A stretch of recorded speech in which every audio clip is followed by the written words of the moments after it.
unfortunately. And so their motivations is they want to be kings. They want to be the king. Pretty much everybody wants that. So the way that they become the king is by kicking the shit out of other people to elevate themselves up, which is what our government has been doing, for a long time. Beat the shit out of other countries, send their governments into anarchy, and then we look pretty good. I mean, no matter what we do, we're gonna look good because you guys are freaking look at your shit, dude. Look, we just blew up your stuff. How did it get like that? Why is your stuff all blown up, man? The heck is your stuff all blown up like that?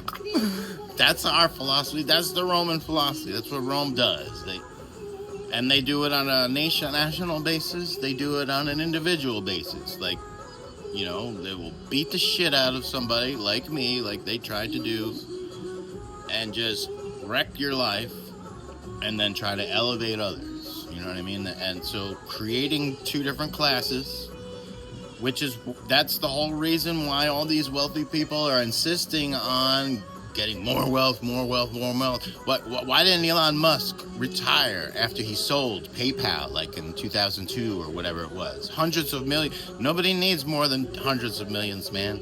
No matter what you do, no matter how much stupid shit you do, you're still gonna have all the money in the world the next day. You can't screw that up. Even Trump wasn't able to screw it up. He screwed it. He had He started with 400 million. And then, like 20 years later, he's got 300 million. That's still all the money in the world. He may be an idiot. He may be the worst guy at investing in the world. But it doesn't matter if you have hundreds of millions, man. It don't matter if you have that much. So that's the point. They're trying to elevate themselves as far, far, far above everybody else as they can, so that they can be the king. I want to make a king. I want to make a king. That's it. That's the philosophy. That's their Roman philosophy. And so we're going to talk about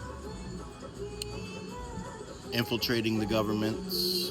And so why don't we just jump right to why do I think AOC is a Roman spy or Roman Vatican national? Because number one, Cortez, and number two, Ascasio.